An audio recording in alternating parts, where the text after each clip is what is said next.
अफसर बनना चाहते हो तो कहीं और क्यों जाना, गूगल प्ले स्टोर से हमारी app IAS with Harimohan download करो और तैयारी शुरू करो। नमस्कार दोस्तों, दुनिया के अंदर जितने भी बैटल ग्राउंड्स हैं उनको अगर आप काउंट करना शुरू करें तो पूरी दुनिया लगभग 5 से 6 बैटल ग्राउंड्स के आसपास घूम रही है। और दुनिया के जितने भी बैटल ग्राउंड्स हैं उनमें सबसे ज़्यादा पुराना थिएटर ऑफ वॉर जो है वो अफ़गानिस्तान है। आज के दिन अफ़गानिस्तान के मामले के अंदर या अफ़गानिस्तान में किस तरीके की सत्ता हो, क्या हो, इसके ऊपर एक डिस्कशन चल रहा है और इसी को दोहा वार्ता या दोहा पीस टॉक्स कहा जा रहा है।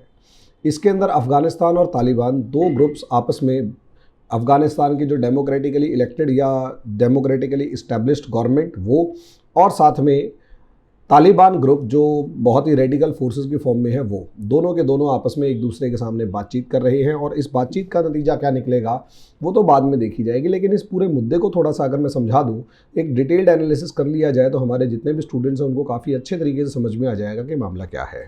दोस्तों, जितने भी थिएटर ऑफ वॉर देखे जाए उनमें सबसे ज़्यादा पुराना थिएटर ऑफ वॉर जो है वो अफ़गानिस्तान है।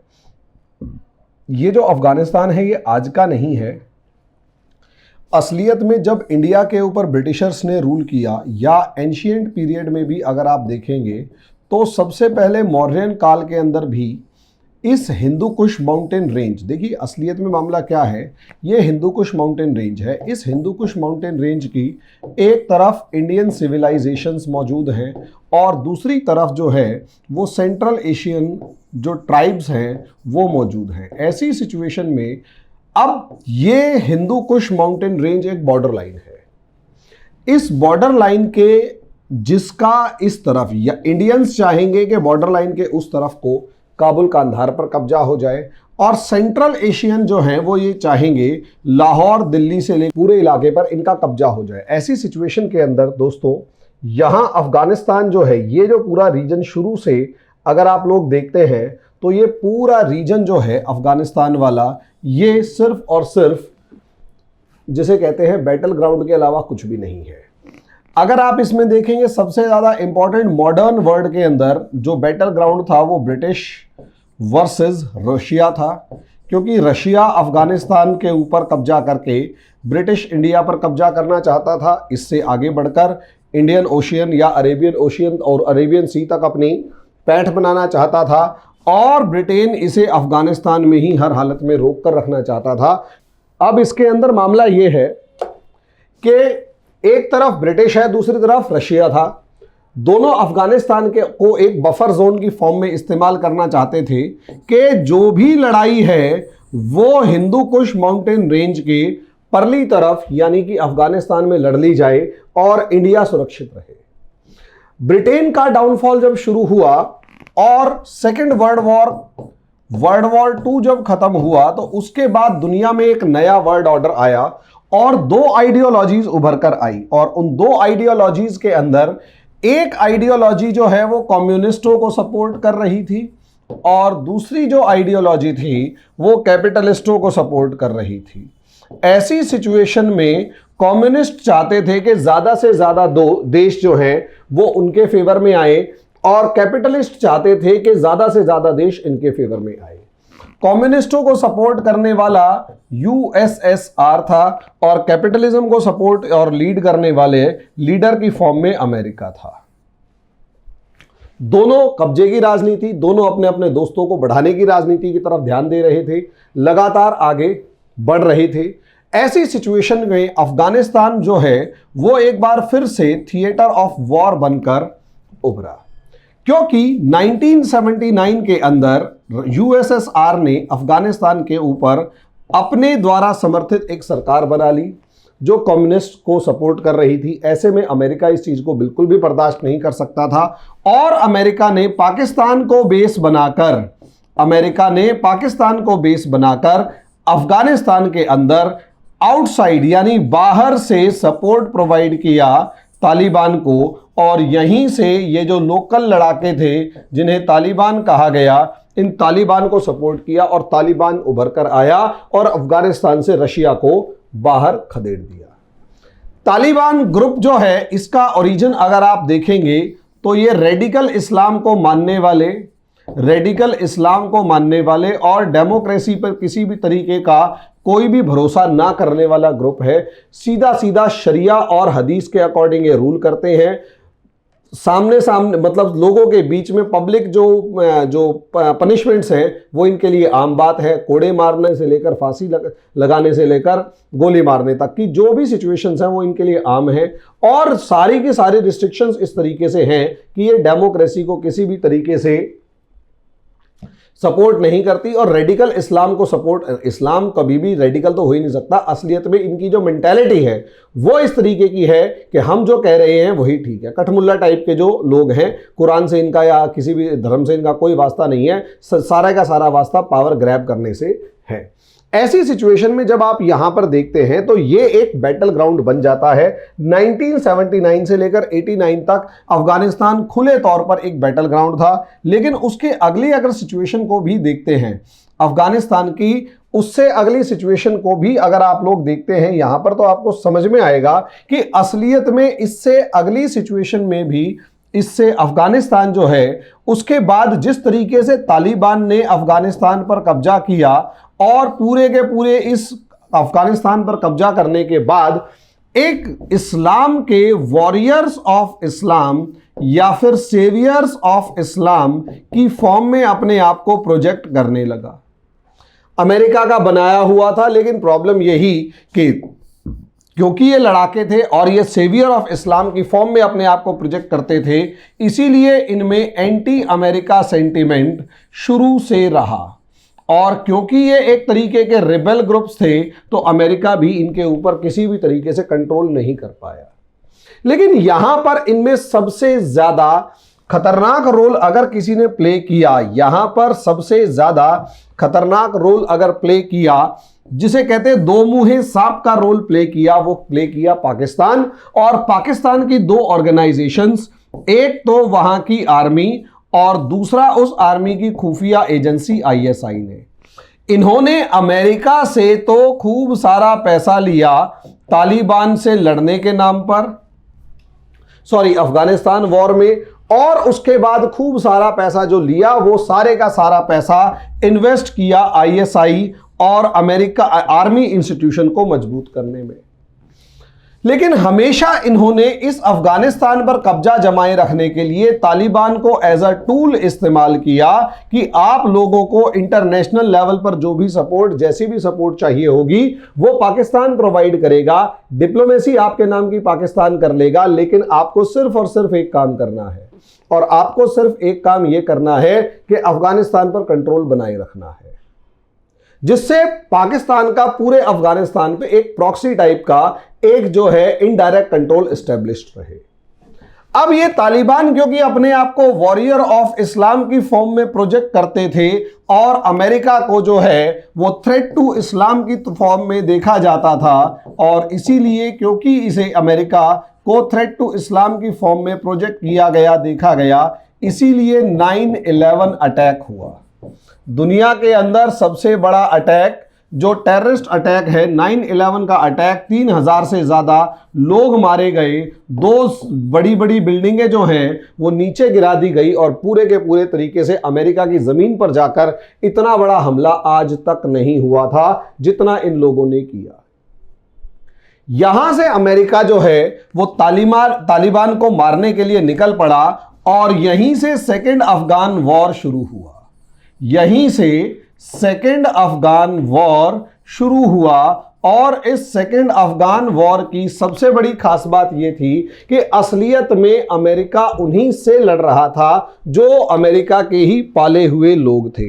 यानी जिन लोगों को अमेरिका ने ही खड़ा किया था, आज अमेरिका उन्हीं लोगों के खिलाफ लड़ रहा था, युद्ध कर रहा था। इस सेकेंड अफगान वॉर को लड़ने के लिए भी अमेरिका को एक खुला एक बेस चाहिए था, और वो बेस प्रोवाइड किया गया पाकिस्तान के अंदर। और पाकिस्तान ने फिर यहां पर दोगला जो गेम खेला, डबल गेम खेली, और डबल गेम खेलने के नाम पर, अमेरिका को बेस देने के नाम पर अमेरिका से तो लिए फंड्स, लेकिन तालिबान को प्रोवाइड करी प्रोटेक्शन। हालांकि तालिबान की जगह अलकायदा था, लेकिन अलकायदा एक छोटा ग्रुप था, तालिबान यहाँ के लोकल लड़ाके थे। लोकल अलकायदा के जो ओसामा बिन लादेन थे उन्होंने इनके यहाँ शरण ली थी, और जैसे आपके हिंदुस्तान के अंदर अतिथि देवो भव होता है वैसे ही इनकी यहाँ पर मूंछ का सवाल होता है अगर कोई इनके यहाँ शरण मांगने आए और ये उसको मना कर दे तो। यही सोच जो है, इस सोच के नाम पर तालिबान जो है वो अमेरिका से भिड़ गया और एक बार फिर से अफगानिस्तान जो है वो एक नया बैटल ग्राउंड बनकर उभरा। जब अफगानिस्तान एक नया बैटल ग्राउंड बनकर उभरा तो यहां पर क्योंकि अमेरिका तालिबान के अगेंस्ट लड़ रहा था और यूएसएसआर की जो पुरानी फोर्सेस थी, नॉर्दर्न अलायंसेस जिन्हें कहा जाता है, अमेरिका ने इस बार उन्हें सपोर्ट किया और धीरे धीरे पूरे अफगानिस्तान के ऊपर उनका कब्जा हो गया। यहां पर फिर पाकिस्तान ने दोगलापन दिखाया, यहां फिर पाकिस्तान ने अपनी जिसे कहते हैं धोखेबाजी दिखाई और उन सभी तालिबानी लड़ाकों को अफगानिस्तान पाकिस्तान के बॉर्डर पर जो खैबर पख्तूनवा इलाके हैं, जो पूरे के पूरे कबीलाई इलाके हैं, खैबर पख्तूनवा नाम के पूरे जो अफगानी हैं और तालिबान मतलब अफगानी कबीलाई इलाके हैं, इनके अंदर उन सभी तालिबानियों को शरण दी, अपने एरिया के अंदर शरण दी, अपनी प्रोटेक्शन में रखा और अब इन तालिबान के लड़ाकों को इस्तेमाल करने की कोशिश की गई। इस तालिबान के लड़ाकों को इस्तेमाल करने की कोशिश की या इस्तेमाल किया पाकिस्तान ने इंडिया के खिलाफ और दुनिया के हर उस देश में आतंकवाद फैलाने के लिए जो कि पाकिस्तान के लिए किसी भी तरीके का थ्रेट था या पाकिस्तान का दबाव नहीं मानता था। तभी अगर आप कश्मीर के अंदर इंसर्जेंसी को देखोगे तो 1989 में अफगान वॉर खत्म होता है और 1990 के अंदर कश्मीरियों को बाहर निकाला जाता है और 1989 से लेकर 2000 तक का जो साल था वो कश्मीर में इंसर्जेंसी का पीक ईयर था। 2000 से लेकर 2010 के आसपास तक अगर आप मोटे तौर पर देखते हैं तो अफगान वॉर चल रहा था, तो तालिबानी लड़ाके जो हैं वो कश्मीर से दोबारा निकल के अफगानिस्तान चले जाते हैं, वहां वॉर करते हैं, लेकिन 2010 के बाद दोबारा से कश्मीर में इंसर्जेंसी बढ़ना शुरू हो जाती है। ओवरऑल अगर आप देखें तो अफगान वॉर का इंडिया के साथ डायरेक्ट रिलेशन है और जिस तरीके से इंडिया और अफगानिस्तान के बीच में अमेरिका और अफगानिस्तान के बीच में पीस टॉक्स शुरू हुई और अमेरिका कोशिश करने लगा इस अफगानिस्तान से बाहर निकलने की, तो वहां पर इंडिया के लिए भी चैलेंज क्रिएट हुआ, वो मैं आपको बताता हूं। अब दोबारा से मैं अफगान वॉर के ऊपर आता हूं। अगर आप अफगान वॉर देखें जिसे हम सेकेंड अफगान वॉर कहते हैं, तो यहां असलियत में सिचुएशन क्या क्रिएट हुई। इस सेकेंड अफगान वॉर के अंदर सिचुएशन ये क्रिएट हुई कि अमेरिका जो है, America got trapped into a series of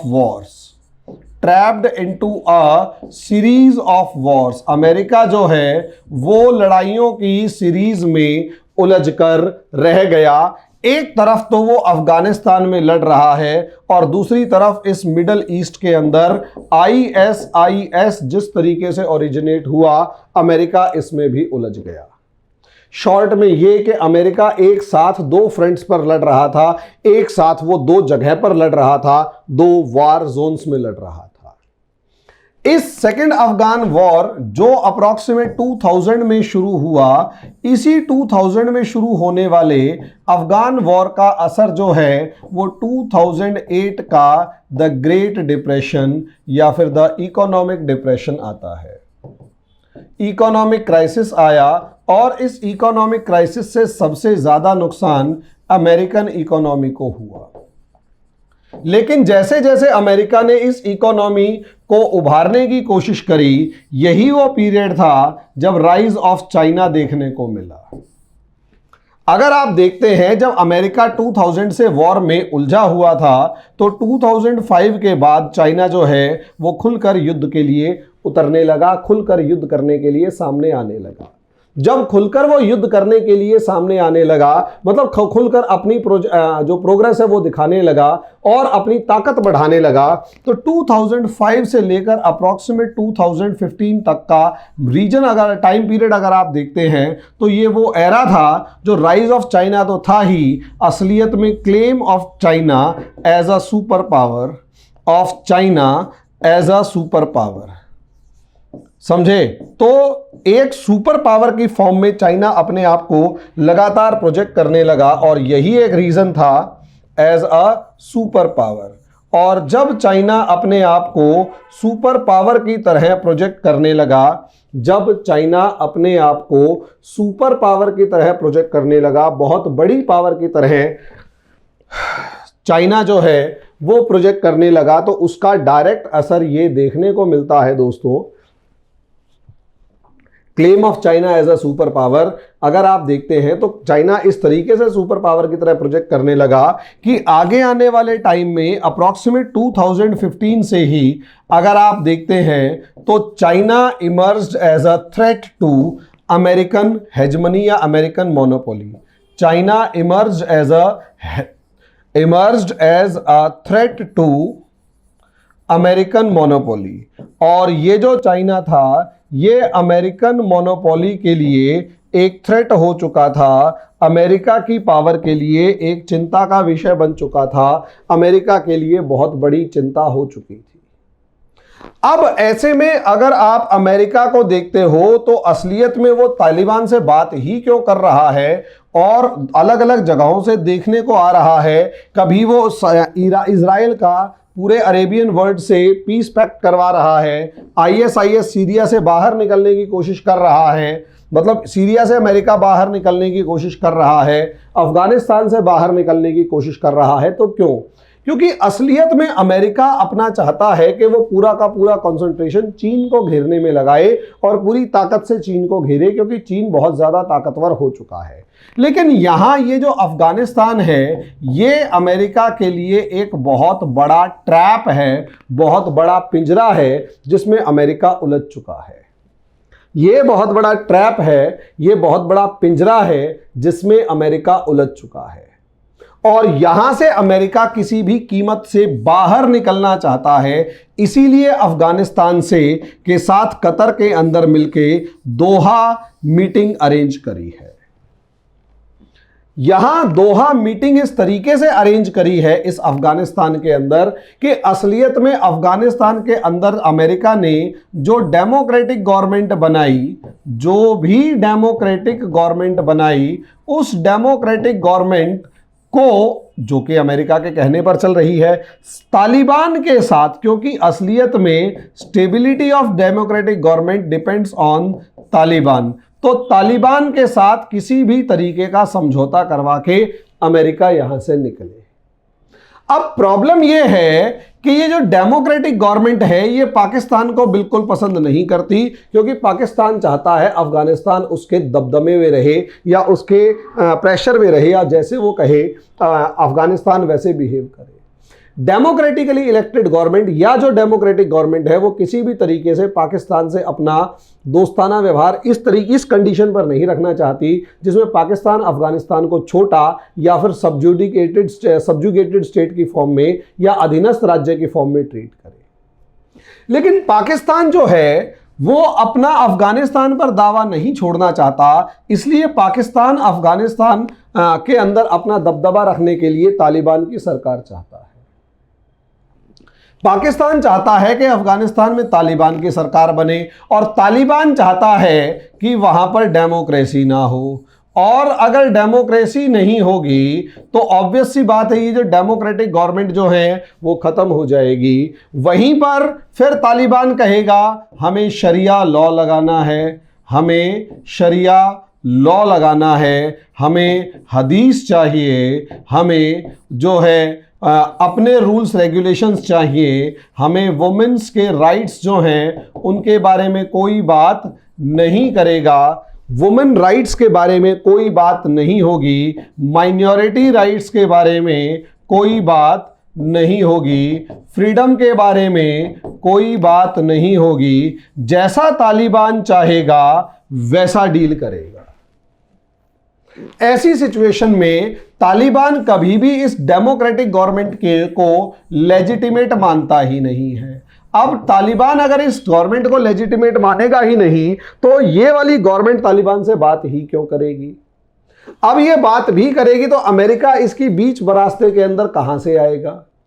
और अमेरिका जब तक यहां से बाहर नहीं निकलेगा, क्योंकि अमेरिका की पाकिस्तान से खटपट बहुत तगड़ी वाली शुरू हो चुकी है और पाकिस्तान कभी भी नहीं, इस समय पर हालात में ये है कि वो पाकिस्तान जो है वो चाइना के चंगुल में है और अमेरिका के सुनने वाला एक भी नहीं है। अमेरिका जो है तो पाकिस्तान से पूरे तरीके से रिश्ते तोड़ने से पहले कम से कम अपने जो 4-5-10 हज़ार सैनिक वहां पर हैं उनको बाहर निकालना चाहेगा और पाकिस्तान चाहेगा कि उनको बाहर निकालने से पहले पहले अमेरिका से जितना लूट खसोट कर सकते हो वो कर लो।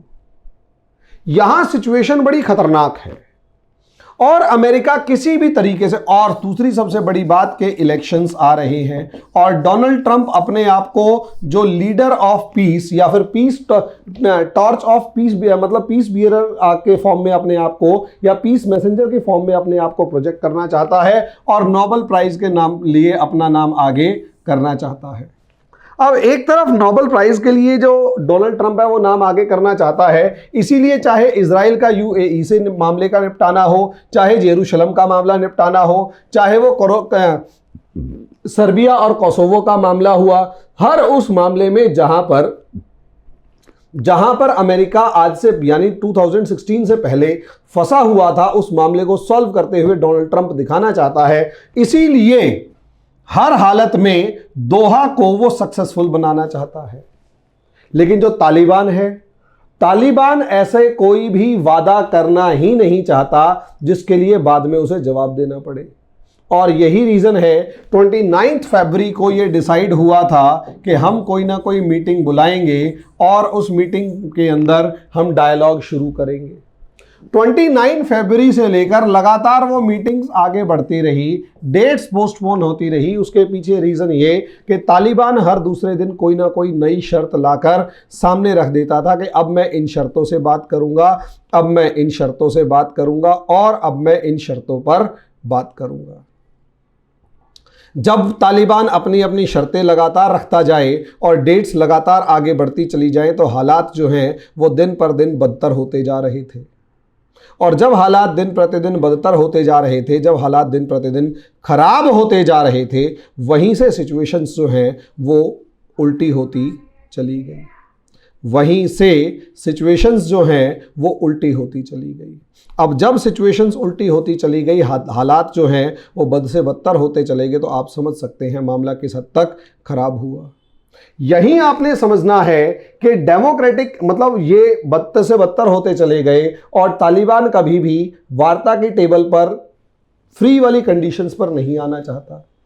इसीलिए जब भी आप देखेंगे कि जब भी बातचीत शुरू होती उससे पहले तालिबान कभी काबुल के किसी होटल पर हमला कर रहा है, कभी इंडियन एम्बेसी पर हमला कर रहा है, कभी सुरक्षा बलों पर हमला कर रहा है, कभी काबुल में बम ब्लास्ट हो रहे हैं, कभी कुछ।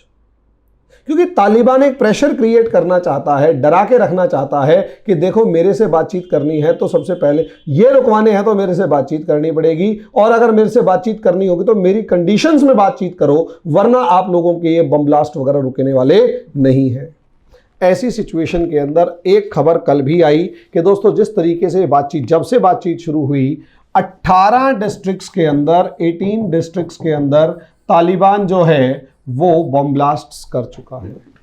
18 डिस्ट्रिक्ट्स के अंदर तालिबान जो है वो मतलब अफगानिस्तान के 18 राज्यों के अंदर सुरक्षा बलों पर हमला कर चुका है, और जिसकी वजह से हालांकि सुरक्षा बलों ने भी उसका मुंहतोड़ जवाब दिया और बहुत ही बढ़िया तरीके से उसको हैंडल किया, लेकिन फिर भी 18 जगह पर अगर एक जगह हमले किए गए सुरक्षा बलों पर, इसका मतलब तालिबान ये चाहता है कि बातचीत भले ही करने आ गया हूँ लेकिन प्रेशर मेरा ही चलेगा, मैं जो कहूँगा वही होगा।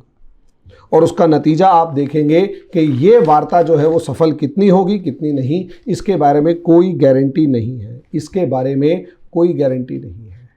लेकिन अमेरिका चाहेगा वार्ता सफल हो जाए, इंडिया चाहेगा वार्ता सफल हो जाए, लेकिन इंडिया के अपने कंसर्न्स हैं, अपनी चिंताएं हैं। वो मैं नेक्स्ट वीडियो में बताऊंगा। अभी ये छोटा सा एक इंट्रोडक्टरी फॉर्म में था कि असलियत में इस वार्ता के पीछे मोटा मोटा क्या फॉर्म है, ज़्यादा लंबा मैंने इसे नहीं खींचा है। तो अगले टॉपिक के अंदर इंडिया के कंसर्न्स बताने वाला हूं कि इंडिया की अपनी चिंताएं क्या हैं अफगानिस्तान तालिबान वार्ता में। तब तक के लिए धन्यवाद।